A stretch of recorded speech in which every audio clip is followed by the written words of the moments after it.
नमस्कार. आम्ही डॉक्टर शरदचंद्रजी पवार कृषी महाविद्यालय बारामतीच्या विद्यार्थिनी ग्रामीण कृषी कार्यानुभव कार्यक्रम अंतर्गत आज लाटे गावातील इंद्रायणी गोट फार्म याला भेट द्यायला आलेलो आहोत. नमस्कार, मी सुनील रामदास वायाळ. माझ्या फार्मचे नाव इंद्रायणी गोट फार्म बारामती या नावाने मी स्टार्ट केलेलं आहे 2011 मध्ये.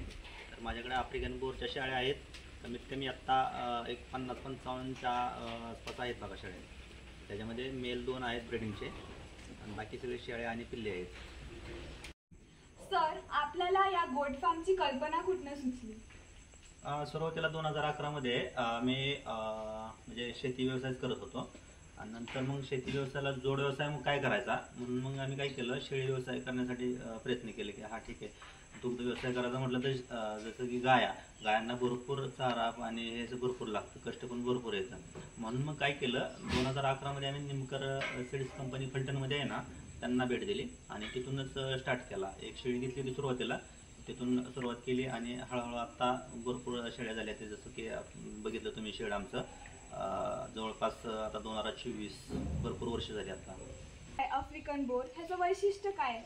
त्याचं वैशिष्ट्य म्हणजे वजन वाढीसाठी, म्हणजे पूर्ण जगामध्ये जास्त वजन वाढीचा वेग असणारी जात म्हणजे आफ्रिकन बोर आणि दुसरी कुठलीही जात नाही एवढी वजन वाढ देणारी. ह्यांना दूध कमी असतं पण वजन वाढीचा वेग जास्त असतो. जसं की 1 वर्षामध्ये एक बोकड 80 ते 100 किलो होतो. आता ह्या शेळ्या आहेत ना, ह्या शेळ्या सगळ्या 50 किलोच्या वरती आहेत. त्या शेळ्या अजून गाभण नाहीत.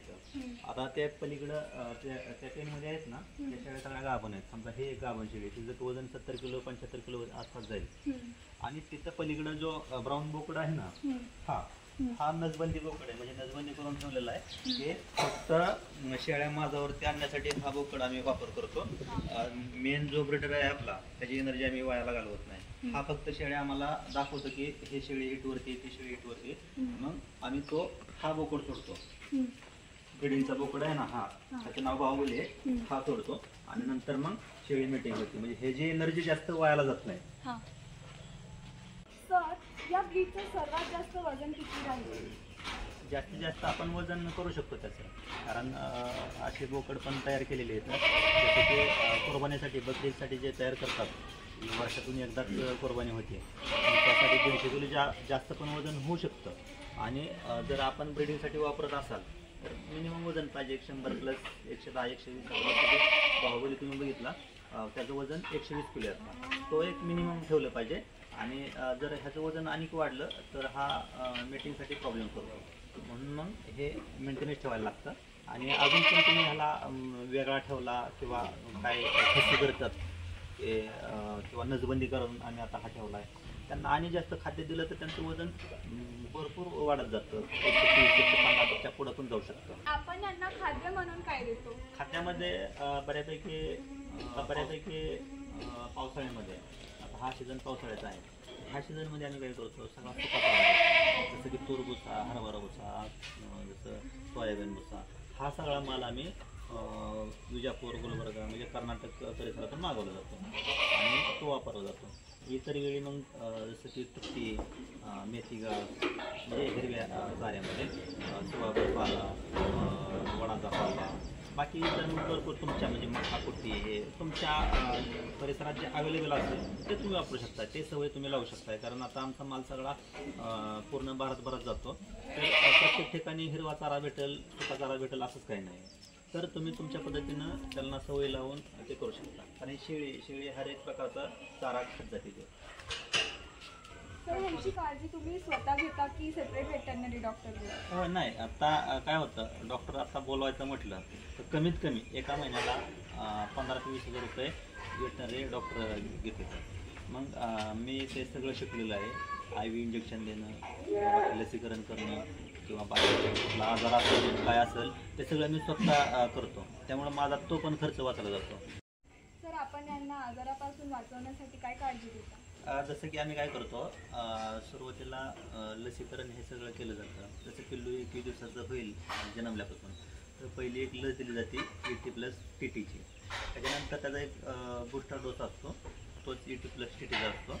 आणि पिल्लू ज्या वेळेस साधारण 1.5 महिन्याच्या पुढे जाईल त्यावेळेस जंतनाशकाचा एक डोस दिला जातो. पिल्लू ज्यावेळेस 3 महिन्याचं होईल त्यावेळेस PPRचा एक लसीकरण केलं जातं. परत पिल्लू 6 महिन्याचं झालं की HS ची एक लस दिली जाते. हा झाला 1 वर्षाचा पूर्ण शेड्यूल. आणि प्रत्येक दर 3 महिन्याला एक जंतनाशकाचा डोस तुम्ही दिला पाहिजे बदलून बदलून. तर आजारापासून वाचलं जातं. व्यवसायामध्ये आता कमीत कमी 14 वर्षांपासून आहे. तर इतर शेतकऱ्यांना तुम्ही असं सेम व्यवसाय करायला तुम्ही काय ॲडवाईस द्याल?